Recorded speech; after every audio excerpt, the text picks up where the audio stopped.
네, 시청자 여러분 안녕하십니까. 젊은 시간입니다. 오늘 홍석준 의원님 만나러 왔습니다. 의원님 안녕하십니까? 예, 안녕하십니까. 네.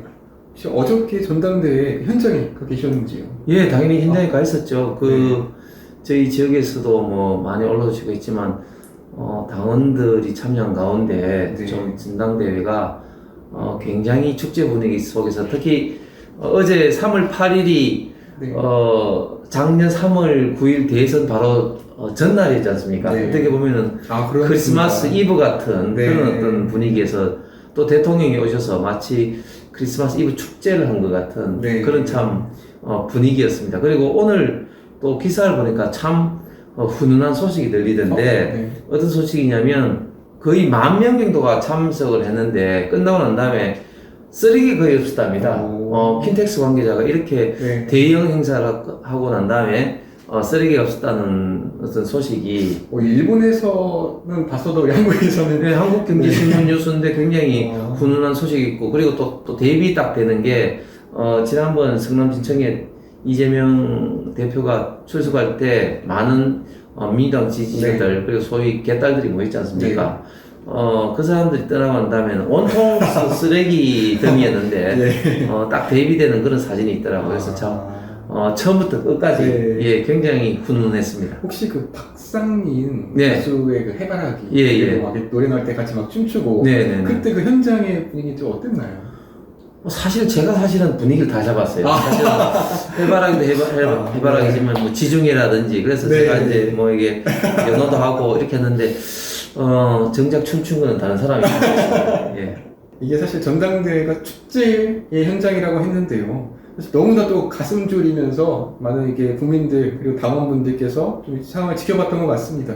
이번 결과 좀 이제 의원님께서 예측하신 대로 갔는지 아니면 좀 뭐 반전이 있었는지. 제가 이런 말씀 좀 드리면 그렇지만 제 예측 100% 됐습니다. 100%. 예. 네. 제가 얼마 전 우리 젊은 시각 인터뷰 할 때도 제가 한번 말씀드렸는데 네. 사실 일단 당대표부터 보면 한 일주일 전부터 분위기가 당대표 김기현 당대표 쪽으로 이제 몰리는 게 확연하게 느껴졌습니다. 네. 그 이유는 아마 제가 봤을 때는 우리 당원들이 굉장히 현명하신 거예요. 막판에 굉장히 좀 네거티브가 많았지 않습니까? 네. 그런 네거티브 속에서 만약 결선 투표까지 가게 되면 더 좀 혼란이 많이 좀 생길 것 같다. 예. 이런 생각을 아마 많이 하신 것 같아요. 그래서 막판에 갈수록 김기현 대표 쪽으로 몰리는 것을 느꼈고 네. 결선 투표까지 안 가겠구나. 네. 몇 프로까지는 모르겠지만 안 가겠구나 하는 생각이 이제 많이 들었습니다. 네. 이번에 이제 1차에서 이제 끝나게 되었고, 그 다음에 최고위원은 일주일 제가 볼 때는 전까지만 하더라도 저는 어떻게 예측을 했냐면은, 예. 김병민, 김재원, 조수진, 이렇게 예측을 했습니다. 예. 왜냐면 조수진 최고는 여성 몫이기 때문에 당연히 들어가는 것이고, 그리고 김병민은 늦게 출발했지만 뭐 워낙 인지도라든지 또 지난 대선 과정에서 윤석열도 대통령 활동을 열심히 했다는 것을 다들 알고 있고, 네. 그다음 김재현 최고 같은 경우는 아무래도 좀 TK 출신이다 보니까 TK 영향이 굉장히 큽니다. 그래서 최고위원 투표를 2번 하지 않습니까? 네. 그래서 한 번은 아마 할 거기 때문에 저는 김재원 최고 이 세 사람은 이제 확신했는데 네. 한 자리를 두고 처음에는 이제 민영삼 예. 후보가 들어갈 가능성이 더 많겠다 네, 예측을 그렇죠. 했습니다. 그런데 한 일주일 전부터 태영호 의원이 추월할 수도 있겠구나 생각이 들었습니다. 제가 잠깐 말씀드리면은 지난번 인터뷰가 한 몇 주 전에 있었는데 예. 그때 이제 홍석준 의원님께서 방송 끝나고 저한테 이제 사적으로 태용호 의원의 이런 약진이 좀 기대가 된다. 좀 약간 뭐랄까 당원들의 마음을 끌 줄 안다 이렇게 말씀해 주셨던 게 기억이 나요. 근데 정말로 이번에 참 이례적으로 4등으로 네네. 이렇게 입성을 하면서 좀 의원님의 예측이 또 한 번 생각이 났었습니다.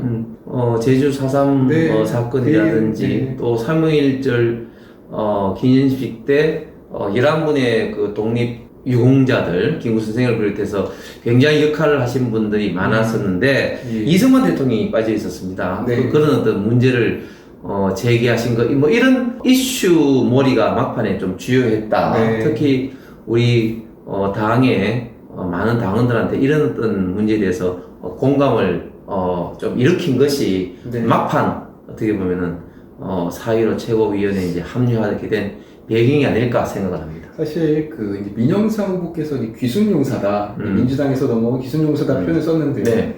이제 진짜 귀순용사가 있었던 바람에 네, 이제 4등이 됐고요. 네. 그런데 또 제 생각으로는 또 조수진 의원이 1등을 하지 않을까 했는데 또 이례적으로 또 3등으로 또 내려갔는데 이건 또 어떻게 봐야 될까요? 저는 조수진 의원이 3, 4등 할 거라고 예측을 했습니다. 왜냐하면 첫 번째로 일단 지난번 한번 최고위원이었지 않습니까? 야, 그래서 이제 네. 그게 최고위원이 이제 붕괴가 돼서 다시 이제 출마한 게 된 건데 네. 두 번째 나와서 3등으로 최고위원을 가신 것도 대단한 거죠. 네. 특히 호남 출신이지 않습니까? 네. 저희 당의 호남 어떤 당원들이 상당히 조금 부족한 가운데서 여성 최고위원으로서 두 번 되는 것은 아마 전무후무한 기록이 될 가능성이 많습니다. 연설을 보는데요. 참 여성이시지만 옆에 있는 다른 남성 어느 후보보다도 또 우렁차게 이렇게 연설하시는 걸 보면서 그럼요. 저도 국회 생활을 하면서 이제 조수진 의원한테 많이 배우게 되는데 네. 정말 우리 당이 어려웠을 때 가장 앞장서서 열심히 싸운 의원 중에 한 분이고 해서 저는 이런 평가가 네. 그냥 이런 결과를 낳지 싶습니다. 네. 청년 최고는 당연히 예, 청년 최고는 사실은 뭐 처음부터 조금 이제 좀 기울었다고 볼 수가 있죠. 그러나 제가 봤을 때는 정말 무명의 김가람 후보라든지 이런 후보가 생각보다 굉장히 네. 지지를 많이 받았어요. 유의미한 또 지지율 굉장히 네, 유의미하죠. 맞다고 생각합니다. 예, 그런 것들이 종합적으로 봤을 때 네. 굉장히 우리 전당대회 어제 전당대회가 참 축제 분위기에서 그리고 굉장히 좀 의미가 있었다 생각이 듭니다. 좀 조심스러운 질문인데요. 네, 이제 또 어저께 이 보도에서 이제 친이준석계라고 네. 불리는 그 이런 천하용인 네네. 후보분들이 모두 탈락을 했습니다. 네네. 여기에 대해서 이제 뭐 당원들의 뭐 심판이 있었던 거 아니냐 네네. 그렇게 좀 볼 수 있겠습니다. 네. 저는 세 가지 원인이 있다고 보는데요. 첫 번째 원인은 일단 출발 자체가 사실은 굉장히 좀 불리한 구도였습니다. 왜냐하면 네. 이준석 대표가 당원들을 상당히 뭐 이렇게 가입시키는데 역할을 했다고는 하지만 네. 그러나 주는 이준석 대표를 그렇게 좋아하지 않거나 혹은 이준석 대표와 관계 없는 분들이 사실은 주된 어떤 그런 네. 어떤 그 상황이 이제 지금 현재 우리 국민의힘 당원 구조인 것이고 네.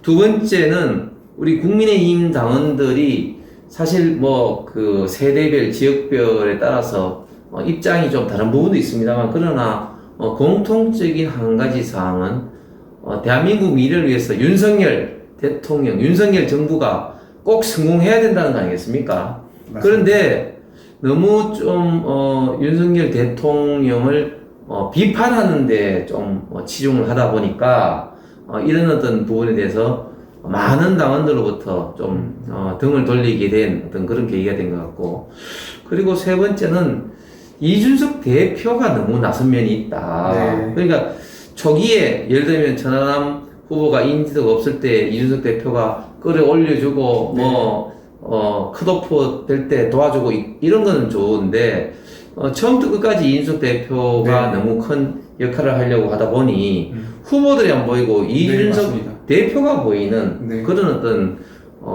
역량 어떤 등등이 뭐 가칭 천하용인이라고 불리는 예. 네 분이 떨어졌지만 네, 근데 개인적으로 좀 궁금한 것 중에 하나가 최근에 이 당대표 선거에서 김기현 대표와 안철수 후보 간의 이러한 또 갈등이 있었고요. 또 이제 후보들 간의 이런 여러 가지 마찰들이 있었는데 나중에 결국 뭐 봉합이 될 수 있을지 한번 여쭤보고 싶습니다. 예, 막판까지 사실 이제 안철수 후보와 황교안 후보가 기자회견을 하고 네. 많은 네거티브 논쟁이 있어서 당원들이 전당대회가 끝나고 난 다음에 이런 갈등들이 잘 마무리될 수 있을까 걱정하는 것이 사실입니다. 네. 이런 면에 대해서는 저희 당에서 굉장히 좀 유감스러운 면도 있었고 합니다만 저는 뭐 큰 문제 없이 봉합되리라고 봅니다. 왜냐하면 오늘 안철수 후보가 네. 당의 단합과 내년 총선 승리를 위해서 헌신하겠다. 그런 이런 메시지를? 어떤 문자 메시지를 네. 저희 그 의원들을 위해서 당원들한테 예. 돌려서 이런 어떤 대표 경선에 대해서 대승적으로 승복하는 모습을 보였기 때문에 예. 김기현 대표가 수락연설에서도 밝혔다시피 어떤 연포탕의 자세로 네. 역할을 좀 더 많이 하셔야 될 것 같고, 그리고 대통령 역시 어떤 큰 우리 당의 어른으로서 이런 역할을 충분히 많이 하시리라고 보고, 네. 그래서 저는 어떤 당이 좀 뭐 하나 되는 모습으로 저는 나가리라고 맞습니다. 생각합니다. 이런 대의의 차원에서 또 한 팀으로 보여주는 모습이 나중에 다가올 총선에서 우리가 이제 또 압승할 수 있는 그런 이제 기반이 될 거라고 생각을 합니다. 예, 그렇습니다. 윤석열 대통령, 윤석열 정부를 성공하는 것이 우리 대한민국의 미래를 위해서 굉장히 중요한 것이고, 그러기 위해서는